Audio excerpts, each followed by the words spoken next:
तो बाबा बागेश्वर की यह पदयात्रा 9 दिनों तक चलने वाली है। वहीं क्या मकसद है, जिसमें जातियों में बटे सनातनियों को एकजुट करना इसका सबसे बड़ा और पहला मकसद है। सनातन विरोधियों का हिंदुओं की ताकत दिखाना, यह इसका मकसद है।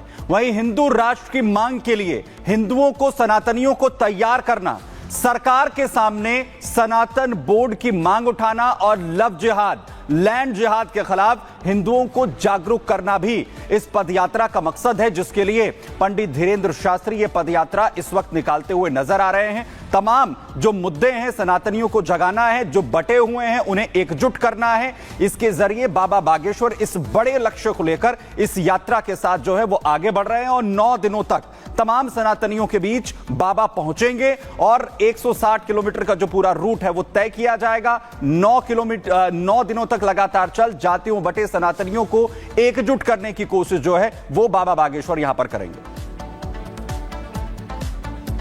और काजल हमारे साथ ग्राउंड जीरो से बनी हुई है। काजल, देखिए, बाबा बागेश्वर ने जब से पदयात्रा की शुरुआत का ऐलान किया था, शुरू होने का ऐलान किया था, तब से ही सनातनियों में जबरदस्त तरीके से उत्साह देखने को मिल रहा था। आज जब पदयात्रा की शुरुआत हो गई है तो किस तरीके की तस्वीर वहां से देखने को मिल रही है? जी बिल्कुल, आपको बता दें ये इस पदयात्रा की जो है वो शुरुआत हो चुकी है और बागेश्वर बाबा पूरे दमखम के साथ जो है इस यात्रा में शामिल होके उनके जो चाहने वाले हैं, उनके जो समर्थक हैं, इस वक्त आपको भारी जो है तादाद में देखने को मिल जाएंगे। आप जहां भी नजरें घुमाएंगे पूरा रोड जो है वो उनके समर्थकों से भरा हुआ नजर आएगा इस वक्त। और ये यात्रा जो है वो 9 दिनों तक चलने वाली है और यहाँ पर सिर्फ पुरुष ही नहीं बल्कि सामान्य मात्रा में जो है वो महिलाएं भी शामिल हो रही हैं।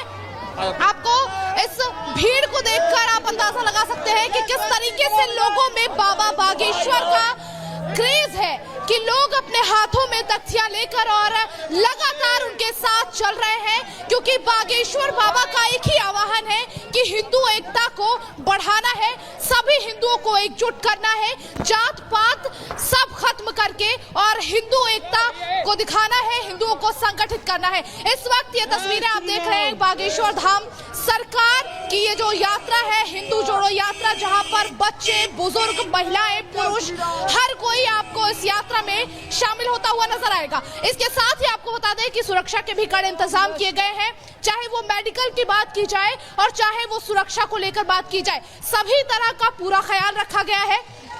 और ये तस्वीर जो है वो यात्रा की है जहां पर पंडित धीरेंद्र कृष्ण शास्त्री लगातार पद यात्रा कर रहे हैं और ये संदेश देने की कोशिश कर रहे हैं कि हिंदुओं को बांटना इतना आसान नहीं है, क्योंकि हिंदुओं को संगठित करने वाले बहुत सारे लोग हैं और लगातार जो साधु संत हैं वो हिंदुओं को संगठित करने में लगे हुए हैं। और इस यात्रा से कहीं ना कहीं ये संदेश भी देने की कोशिश कर रहे हैं धीरेंद्र शास्त्री कि हिंदू जो है वो एकजुट है, क्योंकि ये तादाद, ये भीड़ इस वक्त इस बात की गवाही है कि हिंदू बटा हुआ नहीं है, हिंदू संगठित है।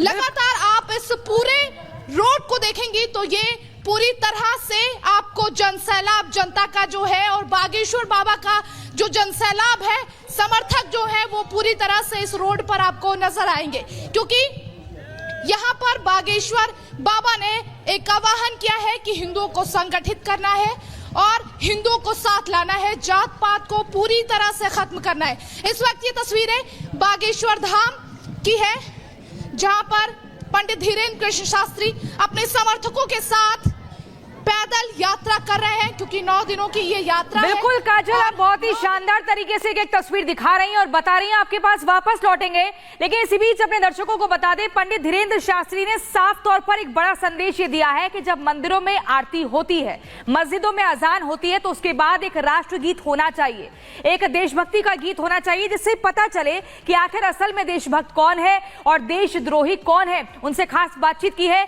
हमारी सहयोगी काजल ने, आपको सुनवाते हैं। की एकता पदयात्रा का प्रमुख लक्ष्य तो अभी वर्तमान में भेदभाव और जात पात को मिटाना है, परंतु अगर मंदिरों में ये प्रयोग की जाती है या पहल की जाती है तो निश्चित रूप से बहुत अद्भुत होगी, अनूठी होगी। इससे इस देश में वो क्लियर हो जाएगा कि देशद्रोही कौन है और राष्ट्रभक्त कौन है। हम तो कहते हैं मस्जिदों में भी होना चाहिए। सनातनियों की एकता पदयात्रा का प्रमुख लक्ष्य तो अभी वर्तमान में भेदभाव और जात पात को मिटाना है, परंतु अगर मंदिरों में ये प्रयोग की जाता है या पहल की जाती है तो निश्चित रूप से बहुत अद्भुत होगी, अनूठी होगी। इससे इस देश में वो क्लियर हो जाएगा कि देशद्रोही कौन है और राष्ट्रभक्त कौन है। हम तो कहते हैं मस्जिदों में भी होना चाहिए।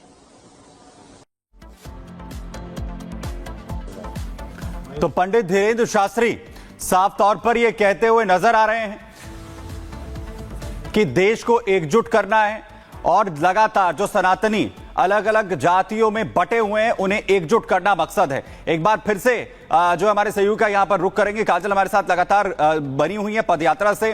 काजल, बड़ा उद्देश्य है और जिसका जिक्र भी यहां पर जो है वो पंडित धीरेन्द्र शास्त्री कर रहे हैं सनातनियों को एकजुट करने का, लेकिन इसके साथ वो ये भी जोड़ते हैं कि राष्ट्र के नाम भी जो है वो कोशिश होनी चाहिए, मंदिरों से शुरुआत होनी चाहिए राष्ट्रगीत जैसी, और वहीं इसके बाद पूरे देश में ये फैले, इससे पता लगे कि आखिर कौन राष्ट्रभक्त है। जी जी जी जी जी जी जी जी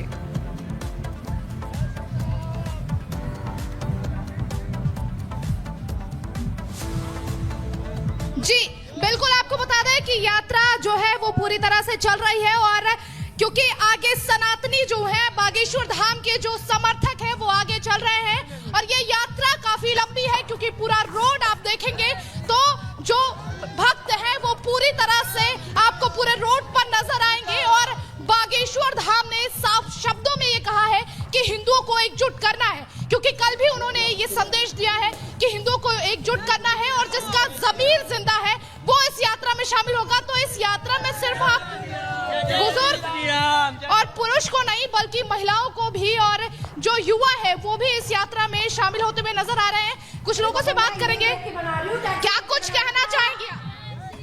क्या क्या कहेंगे? इस यात्रा का उद्देश्य, इस यात्रा में आप शामिल हुई हैं?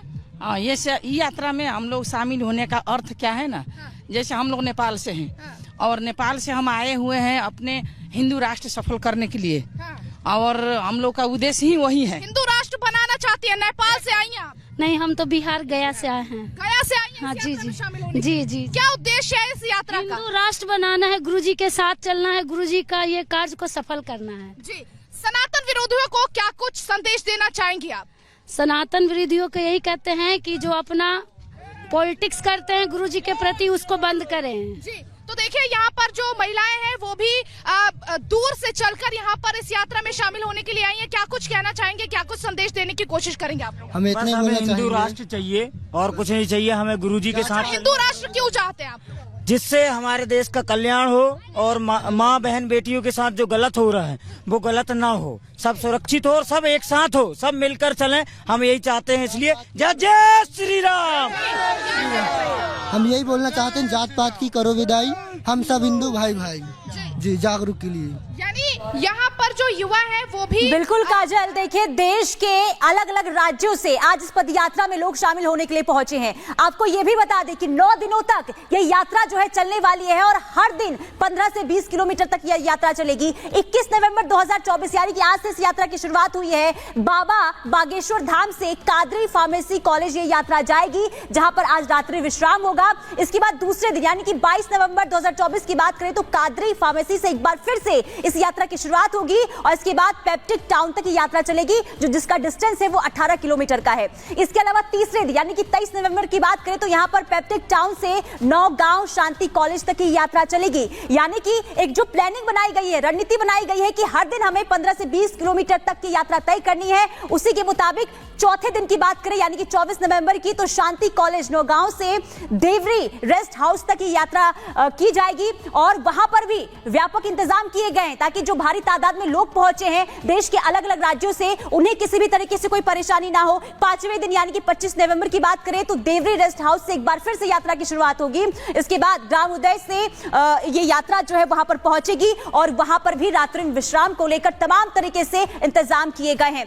छठे दिन की बात करें 26 नवंबर की तो यहां पर भी एक बार फिर यानी कि ग्राम उदय से इस यात्रा की शुरुआत होगी और उसके बाद शादरा महाविद्यालय की बात करें तो वहां पर इस यात्रा का समापन होगा। और सातवें दिन की बात करें 27 नवंबर की तो शादरा महाविद्यालय से निवाड़ी तक की यात्रा जाएगी और 28 नवंबर यानी कि निवाड़ी से यारू सागर होते हुए ओरछा तिहारी तक ये यात्रा जाने वाली है और 29 नवंबर आखिरी दिन, 9वां दिन, जब ओरछा तिराहा से शुरू हुई यात्रा ओरछा धाम में जाकर पूरी हो जाएगी।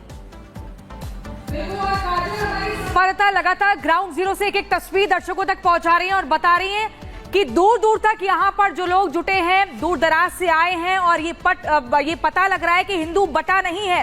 ये जो यहाँ पर लोगों की भीड़ दिख रही है, काजल लोगों से बातचीत करिए और पूछिए कितने उत्साहित हैं, कहां से आए हैं और इस वक्त आप कहां पर है। जी, कितने उत्साहित है इस यात्रा को लेकर? बहुत उत्साहित है, हम लोग बहुत दूर से आए हैं, महाराष्ट्र से आए हैं